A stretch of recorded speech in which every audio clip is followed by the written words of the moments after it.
MTN, everywhere you go. MTN, everywhere you go.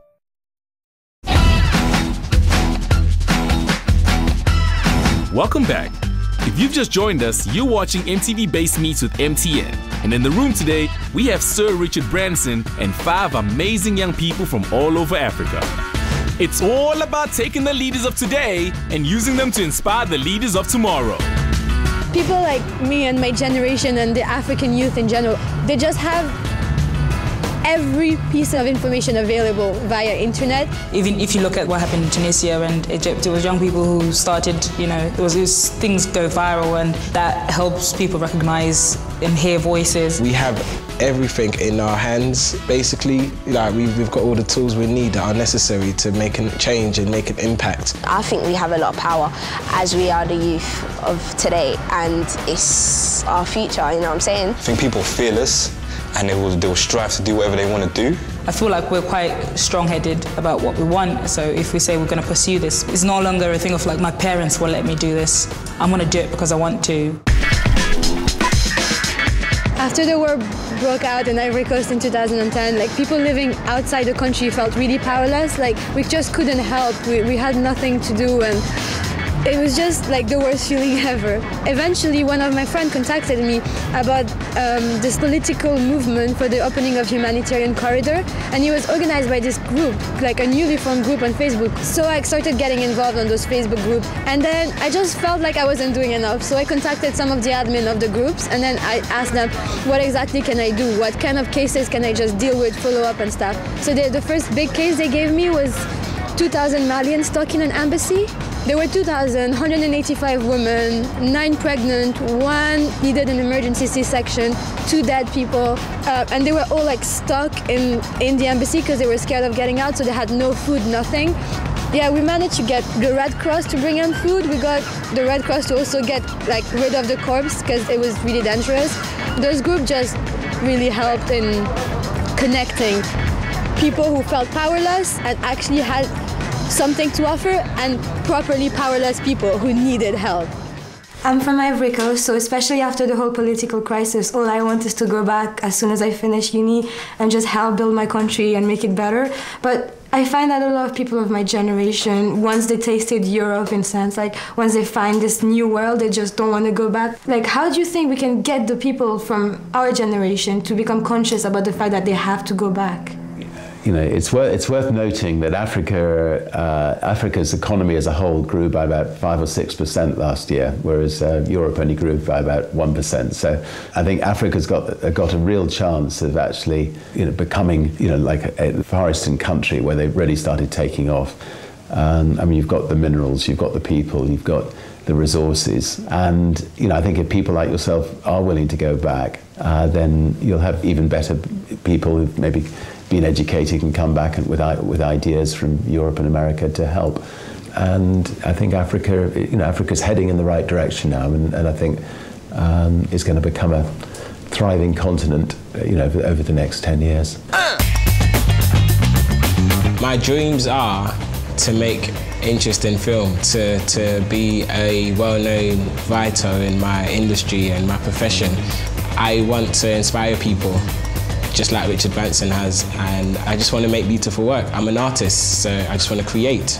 I want to know what inspires you, and how does Africa inspire you? I think Africa is the African people are magnificent. The African leaders sometimes let their people down very badly, and I think if you have influence, if anybody's in a position to try to influence those leaders to become Mandelas, that is important. It's important to try to get African leaders to be known for being great leaders rather than becoming sort of tyrants. She spoke English to alienate us. We spoke back in Shona.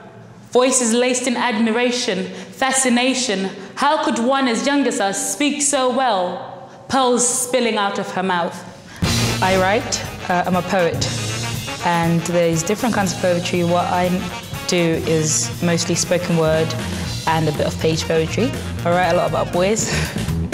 I write a lot about childhood memories because I didn't grow up in London. I was born in Zimbabwe. It's just kind of nostalgic stuff, I guess, because I just kind of miss home a bit.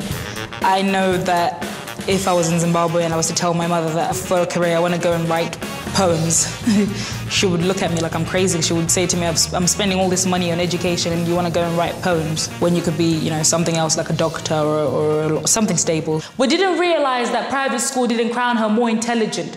It just opened her to a wider world, one we only experienced in black and white TV screens. The grass is always greener. So blinded were we with envy, we felt to see hers.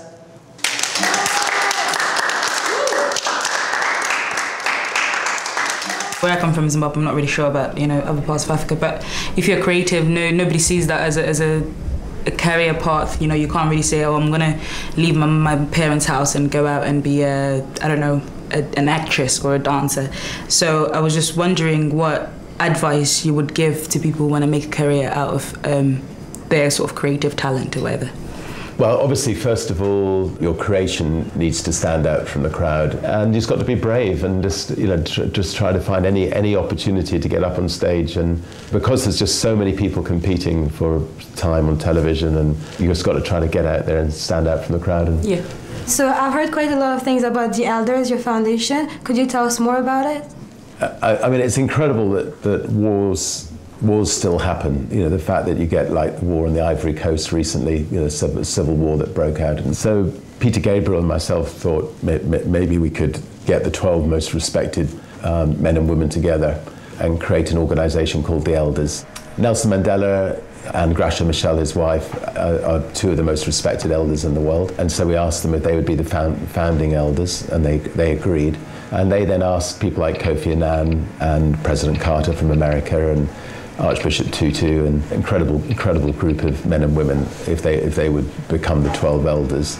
And they go into conflicts and try to resolve conflicts, and have had, you know, considerable success in places like Kenya and other places where civil wars were breaking out. Can you tell us a little bit about your foundation, Virgin Unite? Yeah.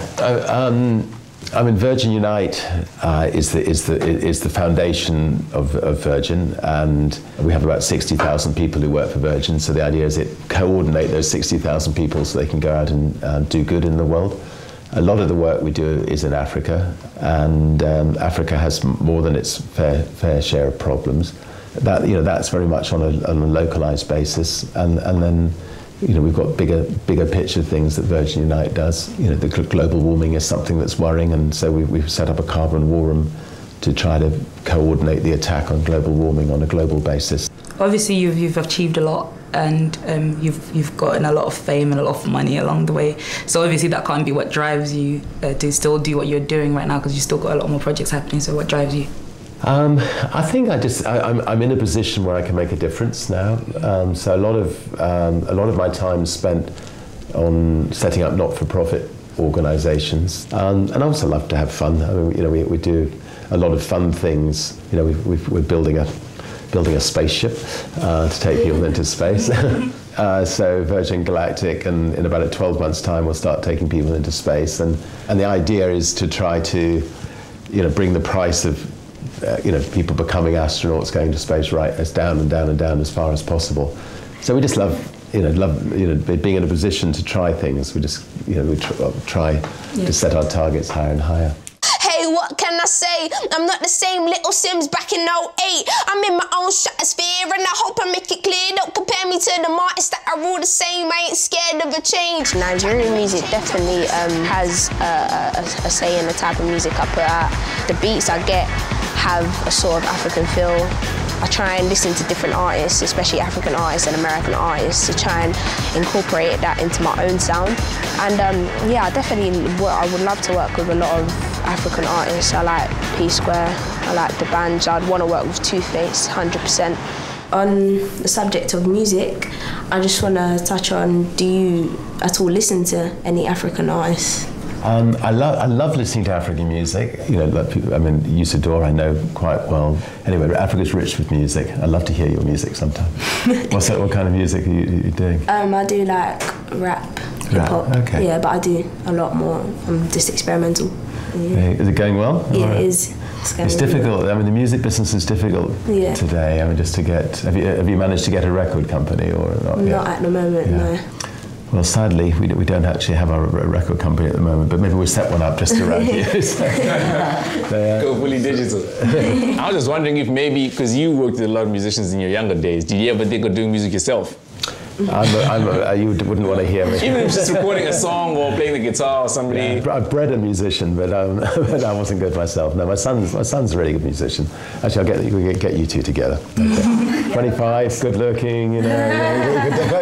We'll have virgin dating will start as well. You know. I know that you on Twitter, whose idea was it to open up a Twitter account in your household? Was it maybe your son who came up to you and said, "Hey, Dad, try this"? Yeah, I think it would have been either my son or my daughter originally. And for a while, you know, literally somebody in this office just wrote my Twitter thing. And then actually only a few weeks ago, I thought, you know, so I suddenly found there were 1 million people reading my Twitter account. And I thought I felt a real fraud because, you know, I wasn't actually doing it myself. So about a month ago, I decided, right, you know, I'm going to write everything that goes on Twitter. And I'm going to, you know, find the time to